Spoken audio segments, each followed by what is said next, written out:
Okay, so the very first thing we're going to do is simply introduce this concept of organic chemistry. So the semester is divided into two parts. We're going to discuss organic chemistry, and then we're going to discuss biochemistry. Now, you cannot separate the organic chemistry that we're going to be discussing from the biochemistry that we will get to. And the reason for that is when we're talking about the organic chemistry and we're talking about the properties of these organic molecules, the shapes of the organic molecules, and the way they react.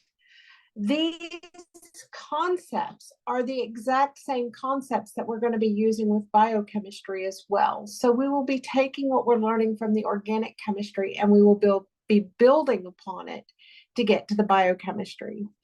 Now, what I'm going to be doing is I'm going to be taking hopefully each section or maybe two sections within the chapter, and I'm going to try to focus our attention down on the key points. So the learning objective for the very first section of chapter 12 is to identify the structural characteristics of organic molecules, in particular the tetravalent nature of carbon and the different ways it can be expressed. So let's start with the definition of organic chemistry. Organic chemistry is the chemistry of carbon compounds. So that is going to be the key focus, is we're going to be looking at compounds that consist of carbon. Carbon is tetravalent, meaning that it has 4 valence electrons, and this allows it to make 4 additional bonds. So carbon will always have 4 bonds. Now, these 4 bonds can be in different formats. They can be in the form of a single bond. And if carbon is at the center of a compound that has 4 single bonds, then that carbon is going to be tetrahedral. But carbon can also be created using 2 single bonds and a double bond. This is going to be common when we're talking about C double bond O, or alkenes, which is C double bond C. And you'll notice that it has 2 single bonds and 1 double bond. When carbon is at the center of a compound or a center of a molecule that has 2 single bonds and a double bond, it is going to be trigonal planar. Finally, carbon can consist of organic molecules can consist of triple bonds with carbon. And when carbon has a triple bond, that means it's sharing 6 electrons with another element, but you'll have 1 single bond and 1 triple bond. And when you have 1 single bond and 1 triple bond, then the carbon will be at the center of a linear structure. Now, carbon is not the only element that you're going to find in organic molecules. Besides carbon, organic molecules will contain hydrogen, but they can also contain nitrogen and oxygen. So when carbon bonds with nitrogen, it has 3 different options. It can be bonded to nitrogen with a single bond, or it can be bonded to nitrogen with a double bond or a triple bond. Another option is oxygen. When carbon bonds with oxygen, it can do so through a single bond, such as an alcohol, which we'll talk about, or it can do so through a double bond, which is the carbonyl group.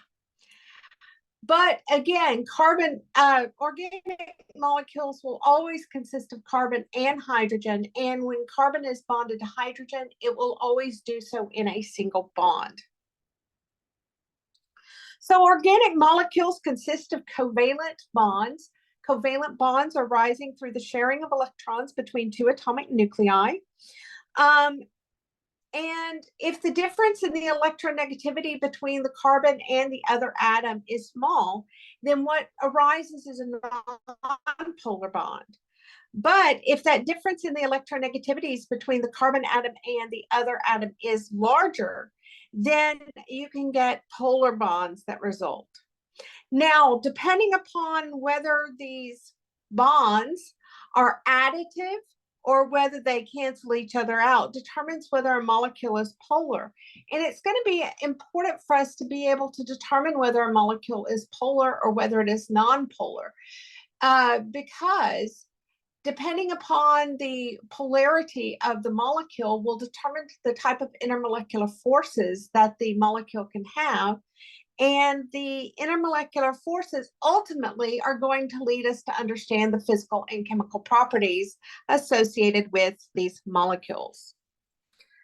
So organic molecules can have polar and nonpolar portions. We're going to find out, for example, that when we talk about soap molecules, they have an extremely long tail that is nonpolar, but they have a polar head. And it's because of this structural difference that we can have soap interacting with the water, with the polar head, and interacting with the grease with the nonpolar chain. Another example of this is going to be when we start talking about our cellular walls. Because when we talk about phospholipids, the phosphate portion points towards the outside or the inside of the cell, and that phosphate portion is polar, so it can interact with the water on the outside and on the inside of the cell. But then you have the lipid bilayer, and that lipid bilayer, as we will discuss, consists of nonpolar portion of the molecule. And so we have to have certain characteristics within our cellular wall in order for certain types of molecules to be able to pass through. So these polar and nonpolar portions are going to be important because the composition is going to determine the molecule's polarity and reaction.